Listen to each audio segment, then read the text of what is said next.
ওনার যাকে বলা হয় তৌহিদ আফ্রিদির বাপ এবং তৌহিদ আফ্রিদির সঙ্গে আপনার সখ্যতা তৈরি হয়েছে, এই অভিযোগটা উঠেছে।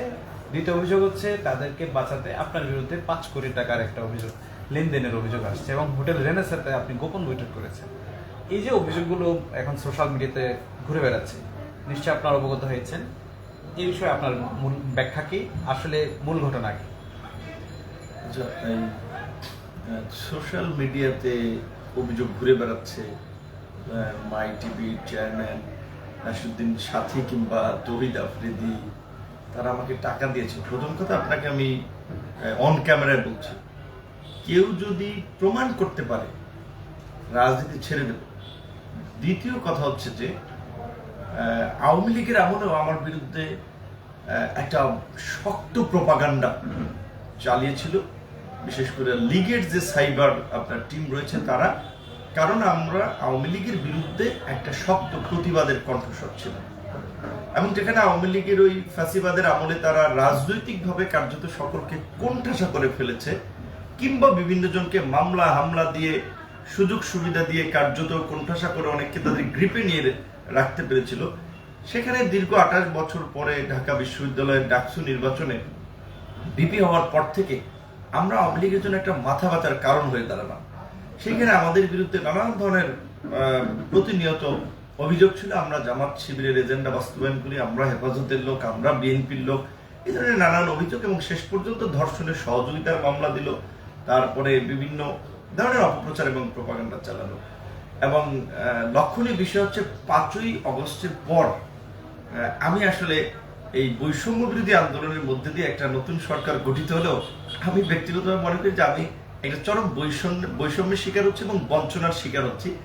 যেই সমস্ত সহযোদ্ধা সহকর্মী বা আপনার যাদের জন্য বলা চলে যে এই হাসিনার ফেসিবাদের উত্তল সময় আন্দোলন সংগ্রাম করেছি, ধরো আলেম ওলামাদের মুক্তি থেকে শুরু করে জামাতের নেতাদের পক্ষে কথা বলা কিংবা তারা ভুক্তভোগীর কথা বলা, বিএনপির পাশে বিভিন্ন ইস্যুতে দাঁড়ানো কিংবা খালেদা জিয়ার সাথে অবিচার করেছে, জেলে নিয়ে তাকে তিলে তিলে শেষ করে দেওয়া হচ্ছে, এই সমস্ত সব ইস্যুতে যখন আমরা কথা বলেছি সেই সময় দেখা যাচ্ছে সমস্ত অপোজিশনের লোকেরা বাহবা দিত, তারা আমাদেরকে প্রশংসা করত।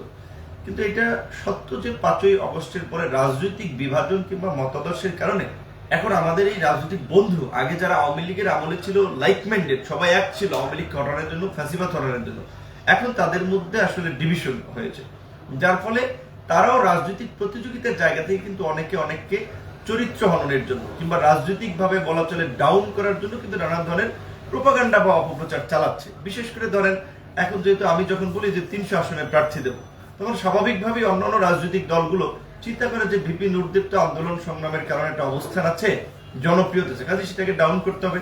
সেটা সবসময় চিন্তা করে কোন ইস্যু দিয়ে ঘায়েল করা যায়। আবার যদি বলি বিএনপির সাথে জোট করবো, তাহলে যারা বিএনপি বিরোধী তারা আবার সেটাকে কাজে লাগিয়ে আপনার সেটার বিরুদ্ধে যে বিভিন্ন বিক্রি হয়ে গেছে, এই ইনুমেনন হয়ে গেছে, নানান ধরনের কথাবার্তা বলা। আবার যদি বলি যে জামাতের সাথে কিংবা এনসিপি নিয়ে জোট করবো, তখন আবার আরেক ধরনের একটা ন্যারেটিভ দাঁড় করে। তো সেই জায়গা থেকে আমার একটা সমস্যা হচ্ছে যে এখন এটা ঠিক যে এমন একটা চিপার মধ্যে পড়েছি বা গ্যারাকলে পড়েছি এবং আমাদের সমাজে এতটা মানুষের অসহিষ্ণুতা, তাদের রাজনৈতিক আসলে জ্ঞান এবং বুদ্ধি বিবেক এতটা কম যে নিজের মতের বাইরে গেলেই একজনকে তুলোধুনা করতে, গালিগালাজ করতে ছাড়ে না। তো সেই জায়গা থেকে আমি মনে করি যে এই যে অভিযোগগুলো আনা হয়েছে, আমি বলছি ধরেন আপনি একজন একটা মেইন স্ট্রিম মিডিয়ার সাংবাদিক, যুগান্তরের, আচ্ছা এখন হয়তো আপনার একটা কমেন্ট নেওয়ার জন্য আপনি আসছেন, আপনি যদি আমাকে কিছু প্রমাণ দিয়ে বলতেন যে ভাই এই প্রমাণ এই বিষয়ে যে আপনার বিরুদ্ধে এই অভিযোগ, দেখেন আপনি কিন্তু কোনো প্রমাণ দিতে পারতেছেন না। অনেকে বলেছে সেটার প্রেক্ষাপটে আপনি একটা বক্তব্য নিতে এসেছেন এবং আমি ফেয়ার দিকে আমি আপনাকে বক্তব্য দিচ্ছি এবং বলছি যে তৌহিদ আফ্রিদি কিংবা তার বাবা তো এখন ডিবির হেফাজতে, পুলিশের হেফাজতে, তাদের কাছ থেকে স্বীকারোক্তি নেই তারা কোন চেকে টাকা দিয়েছে, কিভাবে টাকা দিয়েছে। একেবারেই যে সমস্ত অভিযোগগুলো আসলে তোলা হয়েছে এগুলো একেবারে অবান্তর, বিভ্রান্তিকর এবং সবচেয়ে আশ্চর্যজনক হচ্ছে এই যে 2-3 জন সোশ্যাল মিডিয়া অ্যাক্টিভিস্ট, কারণ আমাদের এই নিউ ইয়র্ক থেকে বা আমেরিকায় যে থাকে সাংবাদিক ইলিয়াস হোসেন, সে আসলে দেশে থাকতে টুকটাক সাংবাদিকতা করেছিল। আমি যতদূর শুনেছি যে দেশের ঝামেলার কারণে পরে এক পর্যায়ে দেশ ছাড়তে বাধ্য হয়েছে। তো দেশের বাইরে গিয়ে আমাদের সাথে পরিচয় কিভাবে, সেও সরকার বিরোধী, আমরাও সরকার বিরোধী। এই সুবাদে সে দেখা যায় একটা চ্যানেল খুঁজছে, আমাদেরকে বলছে ভাই একটু শেয়ার দিন, আমরা প্রচার করতাম, একটা ভিডিও বানাইতে প্রচার করতাম। এইভাবে আমরা কিন্তু পরস্পরকে আসলে সহযোগিতা করেছি, ইনক্লুডিং পিনাকি ভট্টাচার্যের মতো লোক, সে আমাদের নিয়ে কথা বলছে, আমরাও তাদেরকে নিয়ে কথা বলেছি। কিন্তু আমি যতদূর জানতে পেরেছি যে গণ অভ্যুত্থানের পরে বিশেষ করে আমাদের বিরোধী দল সমূহের ব্যক্তিদেরকে যে গণ অভ্যুত্থানের পরবর্তী সময়ে আমাদের বিরোধী দলসমূহ বিশেষ করে বিএনপি জামাত বা অপোজিশনের কারণে যারা বিদেশে আশ্রয় নিয়েছিল বা অ্যাসাইলাম, তাদের অনেকের অ্যাসাইলাম ক্যান্সেল করার জন্য ওই সমস্ত দেশগুলো চাপ দিচ্ছে যে এখন তো তোমাদের দেশে তোমাদের সরকার, তোমরা চলে যাও। তো আমার মনে হয় যে সেই কারণেই এখন আসলে আমাদের এক সময়ের সকলের বলা চলে অ্যাক্টিভিস্ট কিংবা আন্দোলন সংগ্রামের আপনার এই পিনাকিদা কিংবা ইলিয়াসরা বিশেষ করে এখন যার তার বিরুদ্ধে ভিডিও বানাচ্ছে, নানা ধরনের ন্যারেটিভ তৈরি করছে, অপপ্রচার চালাচ্ছে। বিএনপিরও তারা পার্টির কথা দেন, মির্জা ফখরুলকে বলে ভারতের দালাল, এই সালাউদ্দিন সাহেবকে, রুমিন ফারানাকে, আমির খসরু মাহমুদ চৌধুরীকে। আচ্ছা, বিএনপির চেয়ে এই সালাউদ্দিন সাহেব, মির্জা ফখরুল সাহেব, রুমিন ফারানা, আমির খসরু মাহমুদের চেয়ে তো আর এই ইলিয়াস পিনাকি বিএনপির কাছের লোক না বা বিএনপির রাজনীতিকে ধারণ করে না। পিনাকি ভট্টাচার্য আগে ছিলেন একজন বামপন্থী নেতা, শাহবাগ গণজাগরণ মঞ্চের সংগঠক ছিলেন, জামাতের নেতাদের ফাঁসি দিয়েছেন, আঞ্চলিক ভাষায় তার মতো অনেক যে স্ল্যাং ল্যাঙ্গুয়েজে বলে যেটা কুপিয়েছেন। এখন আবার তাদের পীর হয়েছেন, তাদের পক্ষে কিছু সস্তা ধর্মীয় সেন্টিমেন্টে কথা বলে, হুজুরদের পক্ষে একটু কথাবার্তা বলে, লেখালেখি করে, এবং ইলিয়াস হোসেন এটা করেছেন। এই ইলিয়াস হোসেন আমি যতদূর জানি নিউ ইয়র্কে তিনি উবার চালান। তিনি যে কিছুদিন আগে আপনার লা মেরিডিয়ানে যে একটা এই নতুন দোকান খুলেছেন বাংলা এডিশন নামে, কোথা থেকে এই টাকা পেয়েছেন আমরা তো যতদূর জানি, অনেক কিছু আমরা বলতে পারি না রাজনীতি করি বিদায়, কিন্তু আসলে কিছু এই সমস্ত দুর্বৃত্তদের মুখোশ এখন উন্মোচন করা প্রয়োজন। এই কারণে এরা সমাজের মধ্যে চরম মাত্রা অসহিষ্ণুতা ছড়াচ্ছে, সমাজ এবং রাষ্ট্রের মানুষের মধ্যে বিভেদ ছড়াচ্ছে। এরা রয়েছে নিরাপদে আটলান্টিকের ওই পারে। তুমি এত ভাই দেশপ্রেমিক, এত ইসলামওয়ালা, তুমি দেশে আসো, দেশে এসে রাজনীতি করো। এখন তো আর শেখ হাসিনা নেই, এখন তো তোমাদেরকে কেউ গ্রেপ্তার করবে না, হামলা করবে না, মামলা করবে না, তোমরা তো বিপ্লবী লোক, এখন দেশে আসো, আসতেছে না।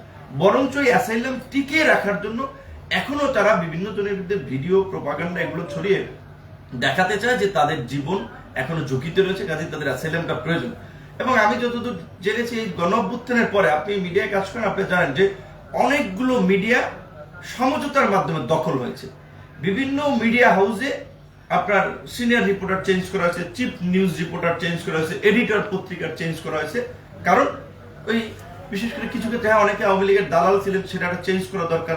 আবার এখন যারা বসিয়েছে তারা বা বসছে তারা যে অনেকে পেশাদার সাংবাদিক, নিরপেক্ষ সাংবাদিক সেটাও না, অনেককে রাজনৈতিক বিবেচনার সে বসানো হয়েছে।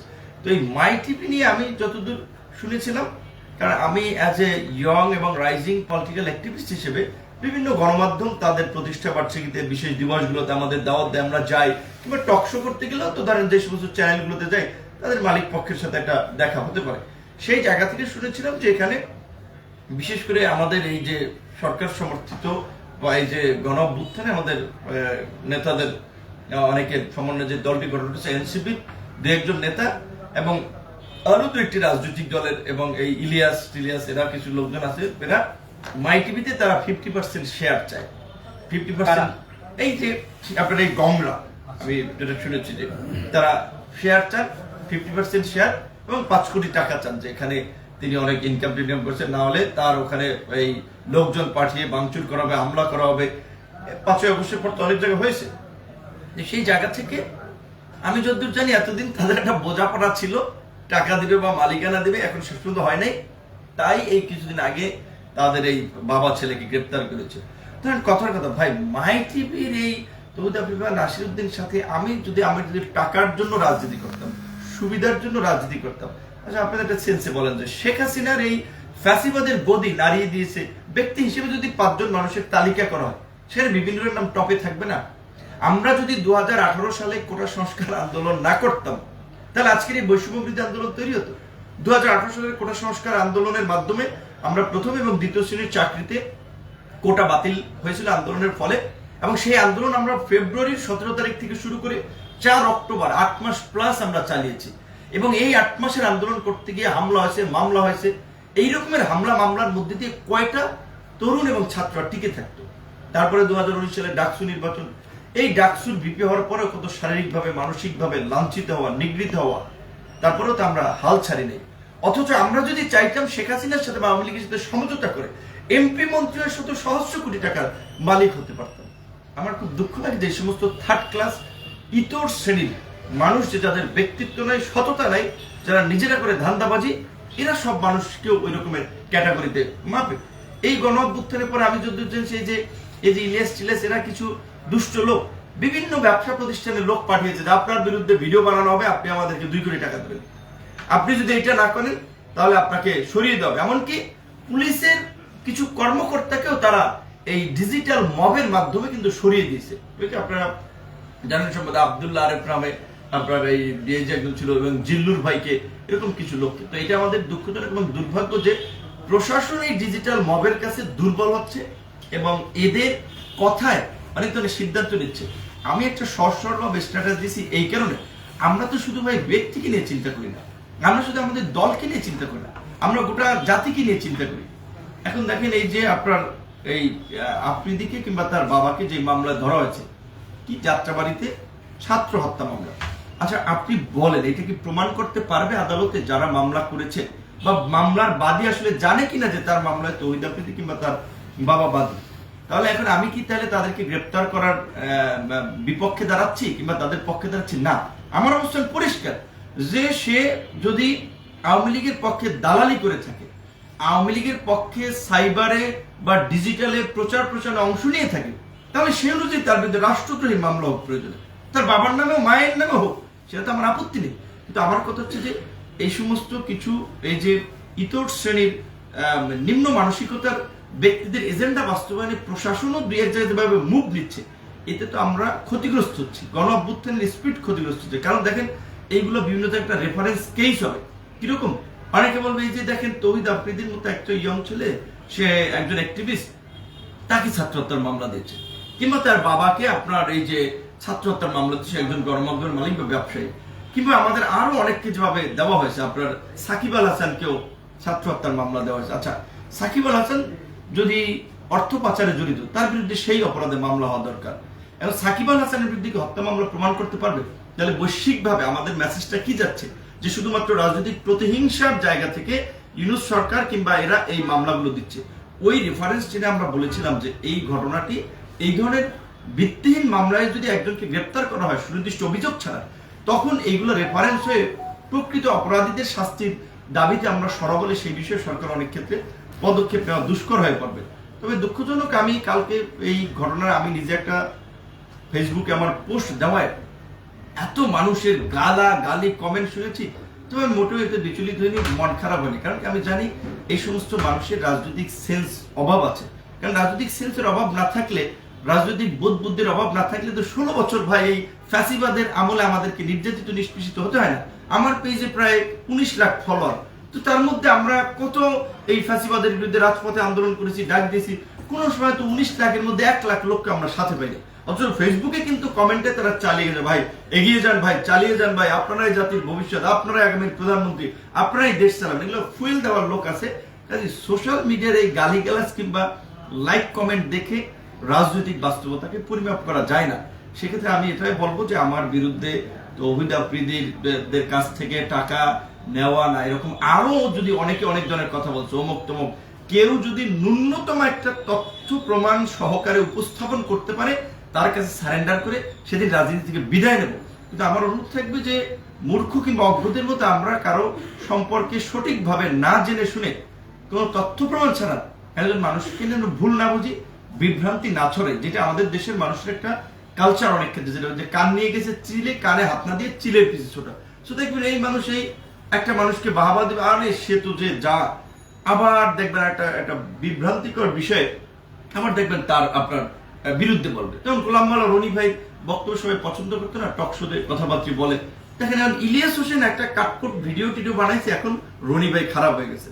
কিংবা আবার এই যে ধরেন এই রুমিন ফারহান, আমরা দেখেছি আওয়ামী লীগের আমলে, আমি বিএনপি করি না, বিএনপির বিষয়ে আমার সমালোচনা আছে, কিন্তু রুমিন ফারহানের বিষয়ে আমার বলতে হচ্ছে যে রুমিন ফারহানের মতো একজন নারী নেত্রী সংসদ কাঁপিয়েছেন, এবং আমারও তার প্রতি ব্যক্তিগত কৃতজ্ঞতা আছে। আমার মার খাওয়া নিয়ে সে সংসদে কথা বলেছেন যে কেন ভিপিনুর মার্কে, সেটা সমগ্র জাতি ইন্টারন্যাশনাল দেখেছে। সো এই ধরনের মানুষকে আজকে যেটা বলে, এখন দেশকে গণ অভ্যুত্থানের পরে আমরা কিছু মানুষ সোশ্যাল মিডিয়ায় জনপ্রিয়তা আছে কিংবা ধান্দাবাজির একটা সার্কেল আছে, এইটাকে কাজে লাগিয়ে একটা মবের মূল্য বানাবো, যারে তারে লাঞ্ছিত করা, যার তার বিরুদ্ধে প্রোপাগান্ডা ছড়ানো, এইটা কিন্তু আমাদের সমাজে একটা খারাপ উদাহরণ তৈরি হচ্ছে। ভবিষ্যতে এগুলো আসলে কারোর জন্য ভালো হবে না। যেমন যে ফজলুর রহমান ভাই বিএনপির যে আপনার ও চেয়ারপারসন উপদেষ্টা ছিল, তিনি একজন মুক্তিযোদ্ধা, মুক্তিযুদ্ধের অন্যতম সংগঠক, তারা বৈফল নেতা না। তিনি যদি গণ অভ্যুত্থানের বিষয়ে একটা মানুষ, যেমন আমি কথা বলছি যদি সরি আমি একটু লং করে ফেললাম আপনার একটা প্রশ্নের বিপরীত আসলে, কারণ আমি অনেকগুলো মিডিয়ায় দেখেছি কথা বলে, এখানে আরো একটু বেশি কথা বলে ফেললাম যে আপনার এখানে ফজলুর রহমান যদি নেগেটিভ কোনো সমালোচনা করে থাকে সেইটা নিয়ে আমরা প্রতিবাদ জানাইতে পারি, মার্জিত ভাষায় তার বিরুদ্ধে প্রতিবাদ করতে পারি, কিন্তু একজন মুক্তিযোদ্ধা, সে একজন সংগঠক এবং এই ফ্যাসিবাদ বিরোধী লড়াইয়ের একজন লড়াকু যোদ্ধা। কারণ বিএনপির এই সময় রাষ্ট্রপতি আব্দুল হামিদ সাহেবের কারণে তিনি আমার কাছে একদিন কোর্টে গিয়েছি, কান্নার সুরে বলেছেন যে এই আপনার প্রায় 8-10 বছর এলাকায় যেতে পারে না, একটা মানুষ এলাকায় যেতে পারে না। এই যে এবং ওই হাসিনার আমলেও রাষ্ট্রপতি আব্দুল হামিদকে বলেছে যে, কারণ উনি তো একটু ডার্ক সাইডের ছাত্র নেতা ছিলেন, সেখান থেকে জাতীয় নেতা ছিলেন, সে মানুষের বাসার নিচে যাইয়া যদি তার নাতির বয়সী, ছেলের বয়সী 2-4টা লোকজন বা ছেলেরা যে গালাগালি করে, এটিকে একটা দেশের শোভন কালচার, এটাকে আমরা সমর্থন করতে পারি? আফসোস হচ্ছে বিএনপির মতো একটা বড় দলও বলে যে মবের কাছে হার মানছে, কারণ এই ইয়া ভাইকে শোকজ দিয়েছে, ফজলুল ভাইকে। অথচ এই যে বিএনপির নেতাদের যে ক্যারেক্টার অ্যাসাসিনেশন করতেছে, সম্মিলিতভাবে কিন্তু বিএনপি এটা প্রতিরোধ করতে পারছে। এটা বিএনপির কিন্তু রাজনীতির এবং সাইবারের একটা অন্যতম দুর্বলতা, যে বিএনপির মহাসচিব আমির খসরু মাহমুদ সাহেব, সালাউদ্দিন সাহেব, রুমিন ফারহানা, সিনিয়র সব নেতাদেরকে ওই পিনাকি ইলিয়াসরা ভারতের দালাল বানায়, এইটা বানায় ওইটা বানায়, ফজলু ভাইদেরকে ফজু পাগলা বানায়, মানে এটা নিয়ে বিএনপি ডিফেন্স করতে পারতেছে না। তো দেখেন বিএনপির মতো একটা দল যদি এই মব, ডিজিটাল মবের কাছে হার মানে, সেখানে আমাদের তো উঠে দাঁড়ানো আরো মুশকিল। হ্যাঁ, তবে তারপর আমরা সিদ্ধান্ত নিয়েছি, আমরা সবসময় একটা ন্যায়ের পক্ষে ছিলাম, একটা বলিষ্ঠ সত্যের পক্ষে ছিলাম। কাজী এই সাইবার দুর্বৃত্ত এবং ওই দেশের বাইরে থেকে যারা ডলার ইনকাম করার জন্য ধান্দাবাজিকে একটা সিন্ডিকেটে পরিণত করে ধান্দা হাসিলের জন্য চালায় উপরে, এখানে লামেরিডিয়ান আপনার 2 কোটি 2.5 কোটি টাকা খরচ করে একটা দোকান খুলছে, আবার বাংলা এডিশন নামে। তো এই সমস্ত যারা করে ভণ্ডদের মুখোশ উন্মোচন করে এই সমাজ পরিবর্তনে আমাদের এখন একটা নতুন সংগ্রাম করতে হবে। পাশাপাশি রাজনৈতিকভাবে যে অসহিষ্ণু কমিউনিটি বা অসহিষ্ণু যে সার্কেলটা আছে, আমরা আমাদের যৌক্তিক লেখনী কথাবার্তা বলার মাধ্যমে তাদেরকে লাইনে নিয়ে আসার চেষ্টা করব। এবং সেই ক্ষেত্রে আমি সকল দল মতের মানুষকে এইরকম একটা ইতিবাচক চিন্তা ঐক্যবদ্ধ হওয়ার আহ্বান জানাবো। কারণ আজকে এইভাবে যদি সম্মানিত রাজনৈতিক নেতৃবৃন্দের একজনকে আরেকজনকে আমরা যদি সম্মান না দিই, যে কিছুদিন আগে আমি আমার একটা বক্তব্য বলেছি, আপনি শুনেছেন, চরমনায় পীর সাহেবকে নিয়ে বাজে ভাষায় স্লোগান দিয়েছে, আপনার মিথ্যা বলে নেশা খায় পীর সাহেব চরমনায়, এটাকে কেউ কি সমর্থন করতে পারে? আবার তারেক রহমানের মতো মানুষকে নিয়ে কিন্তু এই ধরনের স্লোগান দিয়েছে যে টিনের চালে কাউয়া তারেক রহমান, আমি স্ল্যাং ল্যাঙ্গুয়েজ উচ্চারণ করলাম না। তাহলে এইগুলো যারা করছে তাদের উদ্দেশ্য কি? রাজনৈতিক শক্তির মধ্যে বিরোধ, ডিভিশন, এবং এইগুলোকে কেন্দ্র করে যখন এই গণ অভ্যুত্থানের শক্তি সমূহ মুখোমুখি হবে, আওয়ামী ফ্যাসিবাদ পুনর্বাসন করবে। সুতরাং এই জন্য বলছি যে এই সমস্ত তথাকথিত সোশ্যাল অ্যাক্টিভিস্ট এবং ধান্দাবাজদের ফাঁদে পড়ে এদের ন্যারেটিভে আমরা যেন আসলে দেশে একটা অসহিষ্ণু কালচার তৈরি না করি, সমাজকে রাজনীতিকে কলুষিত না করি, এটাই হচ্ছে আহ্বান। এবং আমি এটি বলবো, যে কোনো অভিযোগ, আমি গত আওয়ামী লীগের আমলে আমরা তো ভাই 10-15 দিনের মিডিয়া কাভারেজে একটা আন্দোলনে হঠাৎ করে নেতা হয়নি, একটা ধারাবাহিক প্রক্রিয়ার মধ্যে দিয়ে আন্দোলন সংগ্রাম করেছি, কখনো কম্প্রোমাইজ করিনি। সুতরাং আমাদেরকে নিয়ে সমালোচনা করার আগে যারা সমালোচনা করবে তাদের নিজের চেহারাটা আয়নায় দেখা উচিত, যে আমি যাকে নিয়ে যাদেরকে নিয়ে সমালোচনা করছি তারা কি করছে, তাদের কি কন্ট্রিবিউশন আর আমার কি কন্ট্রিবিউশন। অবশ্যই রাজনৈতিক নেতা হিসেবে, একটা উদীয়মান নেতা হিসেবে আমরা সবসময় ওয়েলকাম করি, আমাদের যে কোনো পজিটিভ ক্রিটিসিজম সবাই করতে পারে, কিন্তু এই ধরনের একেবারে গোয়ার মানে একঘেয়েমি এবং উদ্দেশ্য প্রণোদিত নেতিবাচক সমালোচনা এবং কমেন্টের এই সোশ্যাল মিডিয়ার এই কলুষিত বক্তব্যের মাধ্যমে যারা এই কাজগুলো করে তাদেরকে আমি এখান থেকে সরে আসার অনুরোধ জানাবো। ভাই, 2টা পয়েন্ট আপনি কথা প্রসঙ্গে আসছে, ফজলু ভাইয়ের বিষয়টা। দ্বিতীয়, আগের যে বিষয়টা সেটা হচ্ছে সুনির্দিষ্টভাবে উনি বলছেন যে আপনি হোটেল রেনেসাতে গিয়ে বৈঠক করেছেন, এই সুনির্দিষ্ট কথাটার জবাব কি হবে? আমি একজন রাজনীতিবিদ, এবং যদি এই মুহূর্তে ফেয়ার নির্বাচন হয় সেক্ষেত্রে কোন রাজনৈতিক দল এককভাবে সরকার গঠন করতে পারবে, এবং বাংলাদেশের অতীতের রাজনীতি এবং বর্তমান রাজনীতি আমাদেরকে ছাড়া এই দেশের রাজনীতির ইকুয়েশন কেউ মেলাতে পারবে না। আমার সাথে বিদেশি ডিপ্লোম্যাটরা থেকে শুরু করে দেশের রাজনীতিবিদদের বিভিন্ন জায়গায় আমরা বসি। আমি আপনার এই যে রেনেসাতে আফ্রিদি কি, সে কি একজন এমপি না মন্ত্রী, একজন সে শিল্পপতি দেশের, তো মনে করেন অনেক জুনিয়র ছেলেপেলে, তারা কন্টেন্ট বানায়। এরা তো ধরেন আমাদের সাথে হাত মিলানোর জন্য অপেক্ষা করবে 2-4 দিন, এর সাথে আমি কি মিটিং করবো? এই কথাটার উত্তর দেওয়াটাই তো মনে করেন আমার জন্য বিব্রত। কারণ প্রথম সেটা অহংকার না, সে তো আমাদের রাজনৈতিক লেভেলের না, রাজনৈতিক স্ট্যাচারের না। সে একটা ফানি ভিডিও বানায়, কন্টেন্ট করে, সে হয়তো ওই আওয়ামী লীগের পক্ষে কাজ করেছে। তাহলে আমরা রাজনীতি করে আমাদের জন্য এরকম অনেকে কাজ করবে, আমাদের দলেও আছে এরকম কন্টেন্ট ক্রিয়েটর। এই ইস্যুটাকে আমাদের সাথে জুড়ে দেওয়া মানেই তো এটা হচ্ছে আসলে একটা আপনার রাজনীতিকে অসম্মানিত করা। সে যদি এরকম হইতো যে বাংলাদেশের নাম্বার 1 শিল্পপতি, এটা যদি বসুন্ধরা কিংবা ওরিয়ন ধরেন, তারপরে আর কার কথা হলো যে চিরাং বিভিন্ন প্রতিষ্ঠান মানে কেডিএস টেডিএস এরকম এসালম টেসালম এরকম শিল্পপতিদের সাথে বলতো যে না, তাদের সাথে মিটিং করলে তারা নির্বাচনে অন্তত 200-100 কোটি টাকা ফান্ড করতে হবে, সেখানে মিটিং করতে পারে। এই গত 1 বছরে আমাদের বিরুদ্ধে এখন পর্যন্ত 1 টাকার কেউ দুর্নীতি অনিয়ম খুঁজে পেয়েছে? এই ঢাকা শহরে কত কিছু দখল হয়ে গেছে, কোন একটা লোক ফাইন্ড আউট করতে পারবে যে আমাদের দলের লোকেরা আমরা এইখানে ওইটা দখল করেছি, এটা দখল করেছি? কোন একটা চ্যানেলের লোককে সরিয়ে আমরা ভাবমূর্তি এবং বিএনপি একটা বড় দল এলো, তাদের বিরুদ্ধেও কিন্তু এই দখল মকল চাঁদাবাজি, ভিন্ন মতের মানুষকে হয়রানি অভিযোগ আছে। এনসিপির বিরুদ্ধে এটা আছে, জামাতের বিরুদ্ধে এটা আছে যে মিডিয়া তারা দখল করে, ব্যাংক দখল করে, সব দলের বিরুদ্ধে আছে, একমাত্র আমাদের বিরুদ্ধে না। আমরা তো ওপেন বলছি, চ্যালেঞ্জ কোথাও থাকলে আসেন, ডিবেট করবো, টকশো করবো, একটা প্রমাণ দেখেন, একটা প্রমাণ দেখাতে পারবো না। আর আমরা যারা আমাদের বিরুদ্ধে অভিযোগগুলো তুলছে তাদের শত সহস্র অভিযোগ এবং আমরা প্রমাণ দিয়ে বলতে পারবো। ভাই সবশেষে আপনার মধ্যে যেটা আসছে, ভাই যেটা বলছে যে 5 আগস্টের দিনটা ছিল কালো দিন, আপনার কাছে কি মনে হয় ওনার এই বক্তব্য কি সঠিক ছিল, বা যারা এই আন্দোলন ঘটিয়েছে তারা সবাই রাজাকারের বাচ্চা? এই যে কথাটা এই ল্যাঙ্গুয়েজে বলা, আপনি গণঅভ্যুত্থানের আগে যখন মানে আদালত আপনার তোলা হচ্ছিল, আপনি তখন সেই সময় বলছিলেন যে 90% হয়ে গেছে, 10% বাকি। আপনিও একজন আন্দোলন মানে গণঅভ্যুত্থানের সরাসরি সংগঠক, তাহলে মানে এই কথাটা কি সবার বিরুদ্ধে চায় না? উনি এখনো বলছেন ওনার কোনো কথা কোনো ধরনের ত্রুটি নাই, ত্রুটি ধরে দেওয়ার জন্য ওনাকে বলছেন। মানে আপনার কাছে কি মনে হয় ওনার এই কথাটা আসলে কি সঠিক কিনা? এখন ফজলু ভাইয়ের পুরো বক্তব্য আমি শুনি নাই। ধরেন আমরা যেটা বলছি, আমি যেমন আপনার সাথে এখানে কয় মিনিট বক্তব্য আমি জানি না, অন্তত 8-10 মিনিট হয়েছে বোধ হয়।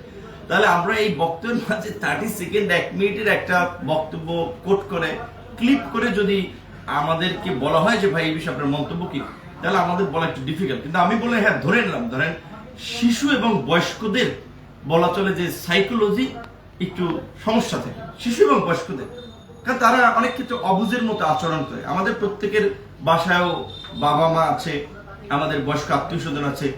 ফজলুবের অনেক বয়স হয়েছে, কিন্তু তার এই দেশে যে অবদান, এই আজকে যে স্বাধীন দেশটায় দাঁড়িয়ে আমি কথা বলতে পারছি, আমি পরিচয়, এর আগেও তো আমি অন্তত পরিচয় দিতে পারছি যে আমি বাংলাদেশের লাল সবুজের পতাকার পাসপোর্ট ক্যারি করে বাইরে গিয়েছি, আমি বাংলাদেশের নাগরিক হিসেবে পরিচয় দিয়েছি। এই দেশটা উপহার দিয়েছিলেন 71-এ এই ফজলুর রহমান ভাইদের মতো মুক্তিযোদ্ধারা। তাদের ভুল থাকতে পারে, তাদের নিয়ে আমরা সমালোচনা করতে পারি, সেই বিষয়গুলো কথা বলতে পারি, কিন্তু এই লোকটাকে যেভাবে অপমান অপদস্থ করলো, ফজু পাগলা বলে, ফজলুর রহমান তার সমালোচনা করার মতো যোগ্যতা তাদের অনেকের নাই।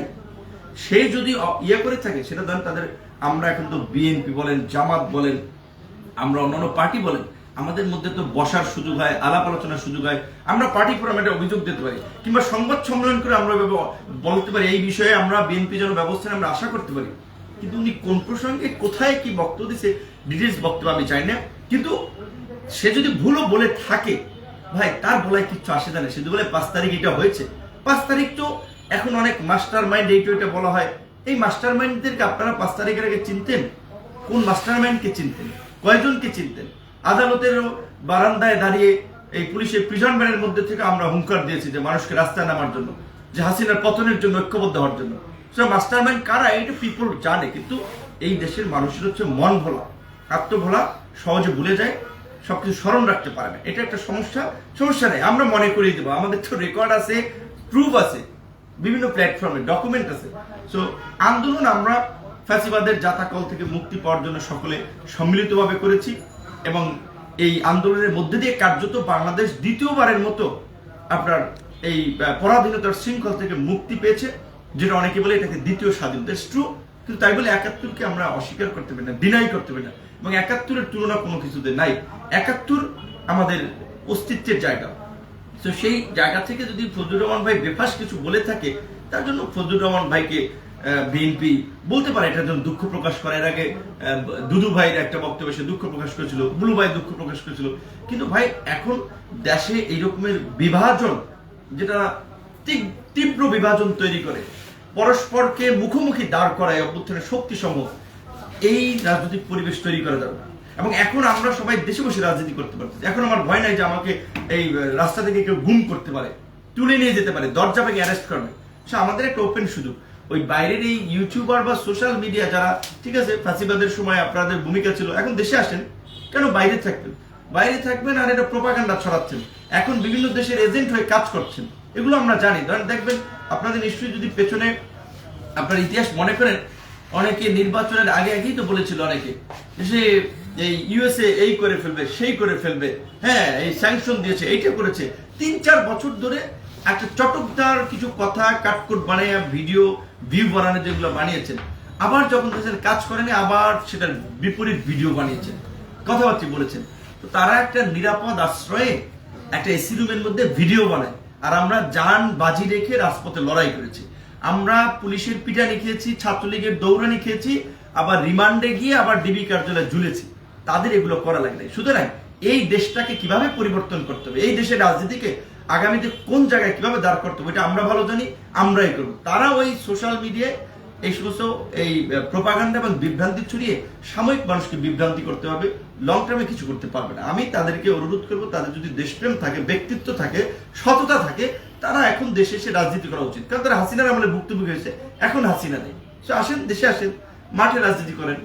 ভাই সর্বশেষ আমরা শুরু হয়েছে আপনার পদের সেকেন্ড যিনি আসছে, মানে আপনার পরে এর মধ্যে হয় নাই 6 বছরে, আপনার পোস্টে যিনি হবেন তার জন্য আপনার বার্তা কি হবে, এবং নির্বাচনটা আপনি কেমন দেখছেন ডাকসুর, আর আপনি যেটা বলছেন সম্ভাবনা, বাধা, চ্যালেঞ্জ, এই বিষয়গুলো নিয়ে একটু আলোচনা করতে চাই। একটু পরে দিন। হ্যাঁ, থ্যাংক ইউ। আমার মনে হয় যে আসলে এইখানে সত্য কথা বললে এখন অনেক গালি কিন্তু সমালোচনা শুনতে হবে। প্রথমত ডাকসুকে যেভাবে সোশ্যাল মিডিয়াতে বা মেইন স্ট্রিম মিডিয়াতে আসলে হাইপ তোলা হচ্ছে, বাস্তবতাটা সেরকম না। যেমন সোশ্যাল মিডিয়াতে গেলে তো দেখা যায় যে শিবিরের সাদিক কায়েম এবং অন্যরা প্যানেল সহ জয়লাভ করছে পুরোটা, কিন্তু ঢাকা বিশ্ববিদ্যালয়ে আসলে শিবির সমর্থিত প্রার্থীরা কতটুকু ভালো করবে সেটা একটা বড় প্রশ্ন রয়েছে। কারণ ঢাকা বিশ্ববিদ্যালয়ে কিন্তু শিবিরের রাজনীতি দীর্ঘদিন ধরে নিষিদ্ধ ছিল, এবং উইথ ডিউ রেসপেক্ট যারা প্রার্থী আমার উত্তরসূরি হবে, তাদের প্রত্যেকের প্রতি আমার সম্মান ভালোবাসা আছে। কিন্তু ঢাকা বিশ্ববিদ্যালয়ের ছেলেরা কারো বংশ পরিচয় দেখে ভোট দিবে না, কে কোন দলের প্রার্থী সেটা দেখে ভোট দিবে না। তারা ভোট দেবে প্রার্থী বা তার ব্যক্তিগত কর্মকাণ্ড দেখে। সেক্ষেত্রে তারা যদি গত এই জুলাই গণ অভ্যুত্থান সহ গত আপনার বলা চলে ৫-৭ বছরের তাদের কর্মকাণ্ডকে যাচাই বাছাই করে, সেক্ষেত্রে কিন্তু সর্বাগ্রে একটি নাম আসবে প্রথমে, মোল্লা বিনিয়ামিন। সে ছাত্র অধিকার পরিষদের নেতাবিদে আমি তার পক্ষে বলছি নো। আমি ছাত্র অধিকারের প্যানেল নিয়ে একটা এখন পর্যন্ত ফেসবুকে পোস্ট নেই, যদিও আমাদের দলের এটি প্যানেল। আমি এই সংগঠন থেকে বিপি নির্বাচিত হয়েছি 28 বছর পরে। এই সংগঠনই ডাকসুর তালা খুলেছে, এবং যেই ডাকসু হাসিনার আপনার এই তত্ত্বের তাও উড়িয়ে দিয়েছে কার্যত। সেখানে একটা জিএস পদে স্মার্ট মেয়ে আছে, সুন্দর, বিশ্ববিদ্যালয় ভালো, সে স্পোর্টস, সে ইনভলভ, এজিএস আছে, তাও ভালো ছেলে। কিন্তু ব্যক্তিগতভাবে প্রার্থীর যদি কন্ট্রিবিউশন দেখে, তাহলে বিনিয়ামিনের চেয়ে গত 7 বছরে ক্যাম্পাসে নিষ্পেষিত, নির্যাতিত ছাত্র নেতা নাই। তারপরে ছাত্র দলের ওই প্রার্থী আছে, সেও ইয়াং ছেলে, ভালো কথা, আবিদুল। তারও এই জুলাই গণ অভ্যুত্থানে যে ছেড়ে যায় না, দেখছেন এরকম বন্ধুকে নলের মুখে দাঁড়িয়ে লড়াই করার হিস্ট্রি আছে। তারপর বাক্সাসের যে কাদেরও এই ফাঁসিবাদের দুঃসময়ে জীবনের ঝুঁকি নিয়ে লড়াই করেছে, তাদের ইতিহাস আছে, উমামার আছে। কিন্তু সাদিক কায়েম কিন্তু গণ অভ্যুত্থানের পূর্বে ছাত্রলীগের আপনার প্রথম হচ্ছে একটা নিরাপদ জোনে থেকে তারা রাজনীতি করেছে। যদিও অভ্যুত্থানের পরে ব্যাপক ধরনের হাইলাইটস হয়েছে, ওইটা কিন্তু ঢাকা ইউনিভার্সিটির ছেলেরা মেয়েরা কিন্তু ওইটা কম্পেয়ার করতে পারে যে কোনটা মিডিয়ার ন্যারেটিভে কাউকে হিরো বানাচ্ছে আর কোনটা বাস্তবতার জায়গা থেকে তুলে ধরা হচ্ছে। এবং ধরেন ভোট দেবে ঢাকা বিশ্ববিদ্যালয়ের শিক্ষার্থীরা, কিন্তু দেখা যায় ফেসবুকে প্রচারণা চালাচ্ছে সাতক্ষীরা সরকারি কলেজের, কিংবা ধর আমার পটুয়াখালী সরকারি কলেজের, চিটাং মহাসিন কলেজের, রাজশাহী নওগাঁর কলেজের। এরা ফেসবুকে আসলে এটাকে খুব একটা ব্যাপক মার্কেটিং করতেছে।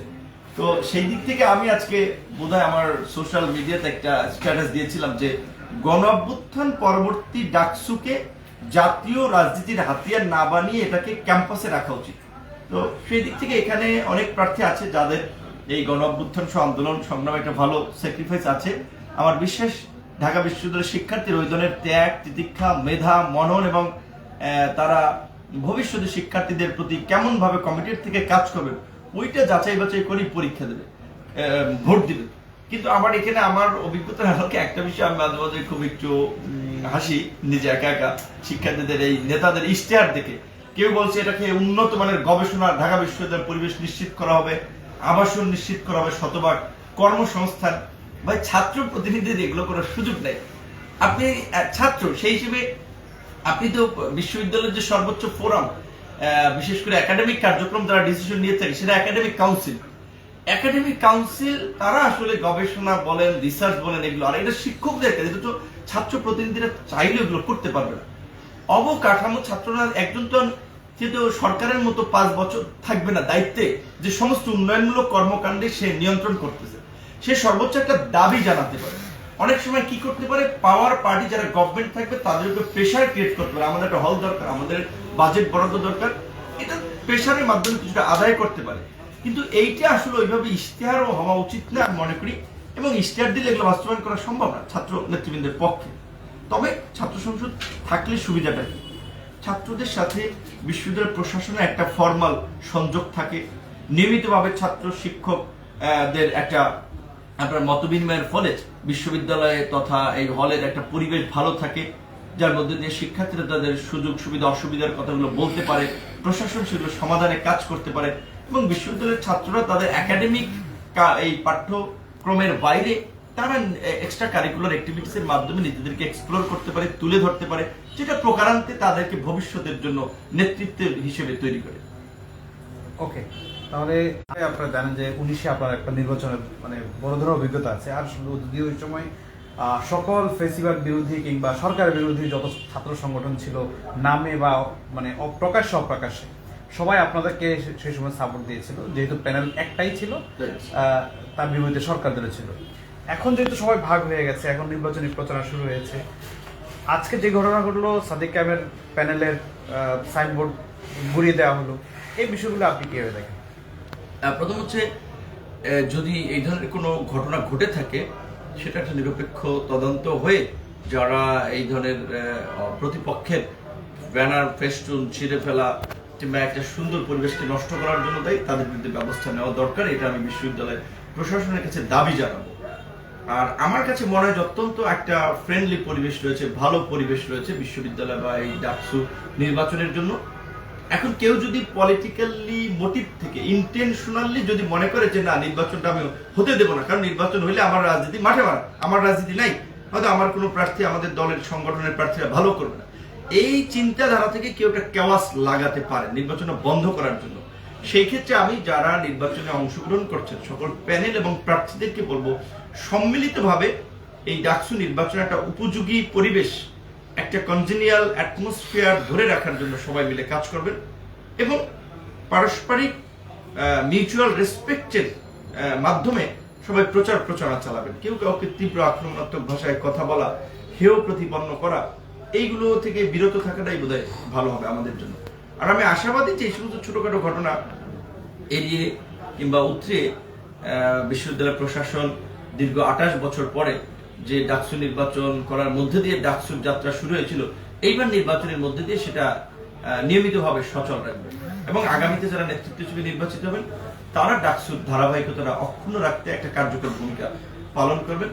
ডাকসুর পাশাপাশি আরো দুটো নির্বাচন হচ্ছে, রাজশাহী বিশ্ববিদ্যালয়ের রাকসু, জাহাঙ্গীরনগর বিশ্ববিদ্যালয়ের ডাকসু। এগুলো নিয়ে খুব বেশি আলোচনা হচ্ছে না, আমি মনে করি এগুলো নিয়ে টুকটাক আলোচনা হওয়া দরকার।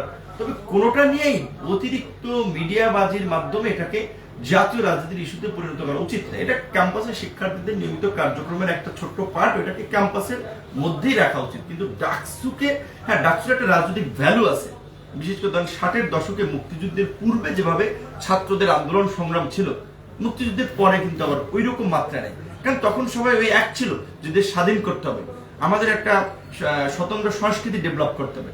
আবার ধরেন হাসিনার বিরুদ্ধে আন্দোলনে যেভাবে সব দল এক ছিল, বাম ডান, যে হাসিনাকে হটাইতে হবে, এখন কিন্তু সেই প্রেক্ষাপটটা নাই। সুতরাং আমরা যে ছাত্র রাজনীতিতে একটা গুণগত পরিবর্তনের কথা বলছি, একটা ছাত্র রাজনীতিতে মেধা এবং সৃজনশীলতার চর্চার কথা বলছি, এই ডাকসু সহ ছাত্র সংসদ নির্বাচনগুলোর মাধ্যমে সেই পরিবেশটা তৈরি হতে পারে। কিন্তু এটাকে যদি জাতীয় রাজনীতি এত হাইপ তৈরি করা হয়, তখন এটা জাতীয় রাজনীতির অ্যাটেনশন পাবে, সব ছাত্র সংগঠনের মূলদল চিন্তা করবে তাদের ছাত্র সংগঠনকে কিভাবে জেতানো দেয়, তখনই আসলে পরিবেশটা উত্তপ্ত হয়ে উঠবে। সেই জন্য আমি শিক্ষার্থীদেরকে, স্টেক হোল্ডারদেরকে সকলকেই বলবো যে গণ অভ্যুত্থান পরবর্তী ডাকসুকে ক্যাম্পাসে শিক্ষার্থীদের অন্যান্য কার্যক্রমের মতোই রাখা উচিত। এত বেশি হাইপ তৈরি করে এটাকে জাতীয় রাজনীতির মধ্যে টেনে আনা কিংবা জাতীয় রাজনীতির সাথে একেবারে কানেক্টেড করা ঠিক হবে না। ধন্যবাদ।